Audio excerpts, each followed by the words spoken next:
ស្ដីអ្នកទាំងអស់គ្នាសូមស្វាគមន៍មកកាន់សិភៅថ្មីមួយទៀតដែលមានចំណងជើងថា Choir សិភៅនេះគឺជាមគ្គុទ្ទេសក៍ដ៏អស្ចារ្យដែលបង្ហាញអំពីវិធីនៅក្នុងការបិទសំឡេងរំខាននៅក្នុងខួរក្បាលនិងជឿថាអ្នកពេញលេញគឺគ្រប់គ្រាន់ណាស់ទៅហើយចំណុចសំខាន់នៃសិភៅនេះគឺជាការដែលយើងអាចគ្រប់គ្រងនៅសំឡេងរំខាននៅក្នុងខួរក្បាលរបស់យើងបានខួរក្បាលរបស់យើងតែងតែគិតច្រើនពីអតីតកាលឬក៏អនាគតកាលឬក៏ពេលខ្លះយើងអាចប្រៀបធៀបជាមួយនឹងអ្នកដទៃទង្វើទាំងអស់នេះគឺវាអាចនឹងដកយកសេចក្តីសុខចេញពីក្នុងខ្លួនរបស់យើងបានដើម្បីធ្វើការយកវាចេញពីក្នុងខ្លួនរបស់យើងគ្រាន់តែអង្គុយស្ងៀមរយៈពេល5នាទីនៅក្នុងមួយថ្ងៃដកដង្ហើមជ្រៅហើយសង្កេតមើលគំនិតដោយមិនធ្វើការវិនិច្ឆ័យអ្វីទាំងអស់ទប់ស្កាត់ទៅលើការរិះគន់ខ្លួនឯងយើងរិះគន់ខ្លួនឯងច្រើនជាងអ្នកដទៃរិះគន់យើងទៅទៀតត្រូវផ្លាស់ប្ដូរការរិះគន់ឲ្យទៅជាការទទួលខុសត្រូវនិងការមេត្តាករុណាដើម្បីជៀសផុតនៅការរិះគន់ខ្លួនឯងនេះផងដែរគឺយើងគ្រាន់តែធ្វើការសរសេរនៅគំនិតអវិជ្ជមានដែលយើងតែងតែនិយាយជាមួយខ្លួនឯងហើយយើងត្រូវផ្លាស់ប្ដូរវាចេញឧទាហរណ៍ដូចជាយើងអាចនិយាយថា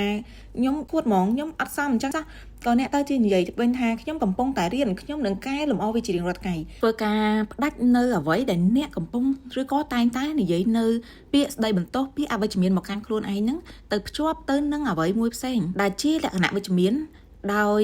ក្នុងចំណោមមូលហេតុធំដែលធ្វើឲ្យអ្នកមានសម្លេងរំខាននៅក្នុងខួរក្បាលរបស់អ្នកវាអាចគឺជាការភ្ជាប់អ៊ីនធឺណិតនិងបណ្ដាញសង្គមខ្លាំងពេកពេលដែលយើងចូលទៅក្នុងបណ្ដាញសង្គមយើងតែងតែប្រៀបធៀបខ្លួនឯងជាមួយអ្នកដទៃយើងឃើញជីវិតរបស់ពួកគេមានសុភមង្គលមានជោគជ័យនិងល្អឥតខ្ចោះតែជាការពិតទៅវាគ្រាន់តែជាផ្នែកមួយនៃជីវិតរបស់គេដែលគេធ្វើការចែករំលែកតែប៉ុណ្ណោះការយកជីវិតនិងស្ថានភាពរបស់អ្នកដទៃដែលធ្វើឲ្យយើងមើលទៅវាមានភាពបាត់បង់នៅការភ្ជាប់ទៅនឹងអ្វីដែលមានលក្ខណៈពិតប្រាកដខ្លាំងពេកហើយជាពិសេសគឺជាមួយខ្លួនឯងនិងជាមួយនឹងអ្នកដែលនៅជុំវិញខ្លួនរបស់យើងអត្ថប្រយោជន៍នៃការផ្ដាច់នៅការទំនាក់ទំនងក៏ដូចជាការផ្ដាច់នៅព័ត៌មានឥតប្រយោជន៍តាមរយៈបណ្ដាញសង្គមគឺវាពិតជាមានអត្ថប្រយោជន៍នៃការផ្ដាច់នៅទំនាក់ទំនងតាមរយៈបណ្ដាញសង្គមនឹងធ្វើឲ្យយើងនឹងមានការកាត់បន្ថយការរំខានផ្លូវចិត្តដែលយើងមានពេលស្ងៀមស្ងាត់សម្រាប់គិតនិងដកដង្ហើមហើយក៏ដូចជាអាចកែលម្អនៅទំនាក់ទំនងរវាងមនុស្សជុំវិញខ្លួននៅពេលដែលយើងមិនតែងតែមើលនៅ smartphone របស់យើងបានយកពេលវេលានោះទៅនិយាយក៏ដូចជាស្ដាប់អ្នកដែលនៅជាប់យើងដែលនៅជាមួយយើងហើយនឹងអ្នកដែលនៅជិតយើងគឺពិតជាមានទំនាក់ទំនងបានចិត្តខៈល្អច្បាស់ជាងមុនធ្វើការបង្កើតនៅភាពច្នៃប្រឌិតនៅពេលដែលខួរក្បាលរបស់យើងទៅទេពីព័ត៌មានផ្សេងដែលមិនមានភាពរៀបរយដែលប្រមូលផ្ដុំនៅក្នុងបណ្ដាញសង្គមដែលយើងបានឃើញហ្នឹងគឺយើងអាចនឹងមានគំនិតថ្មីដែលផុសចេញមកវាអាចនឹងមានភាពរីកចម្រើនសម្រាប់ជីវិតរបស់យើងព្រោះយើងកំពុងតែរកឃើញខ្លួនឯងយើងមានពេលសម្រាប់សរសេរនិងចំណាំឬក៏គិតពីអ្វីដែលសំខាន់ពិតប្រាកដសម្រាប់យើងដែលក្នុងនោះផងដែរយើងអាចធ្វើការអនុវត្តជាក់ស្ដែងដោយធ្វើការកំណត់នៅធ្វើការផ្ដាច់នៅអ្វីដែលអ្នកកំពុងតែមានអារម្មណ៍អវិជ្ជមាននោះដោយភ្ជាប់ឡើងវិញនៅសម្ដីបែបវិជ្ជមានបណ្ដាញសង្គមអាចធ្វើឲ្យអ្នកប្រៀបធៀបជាមួយនឹងអ្នកដទៃរហូតដល់គ្មានដែនកំណត់សន្តិភាពពិតប្រាកដនឹងកើតមានឡើងនៅពេលដែលយើងចេះដកវាចេញពីក្នុងខ្លួនរបស់យើងសម្រាប់ករណីនេះយើងអាចធ្វើការកំណត់នៅពេលវេលាដែលយើងត្រូវអង្គុយស្ងៀមតែម្នាក់ឯងក្នុងមួយថ្ងៃឲ្យបានយ៉ាងហោចណាស់ម្ដងកំណត់ពេល1ម៉ោងក្នុងមួយថ្ងៃដោយគ្មានទូរស័ព្ទគ្មានកុំព្យូទ័រអ្នកអាចជាសរសេរសិភៅឬក៏សរសេរនៅ journal នៅអ្វីដែលខ្លួនជួបប្រទះនៅក្នុងថ្ងៃនេះនៅឬក៏ធ្វើសមាធិជាដើមហើយសម្រាប់ថ្ងៃអាទិត្យវិញយើងអាចរស់នៅដោយគ្មានបណ្ដាញសង្គមមួយថ្ងៃជ្រើសរើសយកមួយថ្ងៃក្នុងមួយសប្ដាហ៍ដើម្បីមិនចូលទៅក្នុង Facebook TikTok Instagram ប្រើពេលនេះសម្រាប់គ្រួសារមិត្តភ័ក្តិឬក៏អ្វីដែលអ្នកស្រឡាញ់ខ្លាំងបំផុតបង្កើតកន្លែងដែលគ្មានអេក្រង់ no screen zone ឧទាហរណ៍ដូចជាមិនយកទូរស័ព្ទចូលគេងវាជួយឲ្យអ្នកគេងលក់ងាយនិងមានថាមពលល្អជាងមុនអាចចំណាយពេលខ្លះភ្ជាប់ទំនាក់ទំនងជាមួយនឹងធម្មជាតិចេញដំណើរទៅខាងក្រៅដោយមិនយកអ្វីទៅតាមលើកលែងតែទឹកហើយស្ដាប់នៅសំឡេងធម្មជាតិដូចជា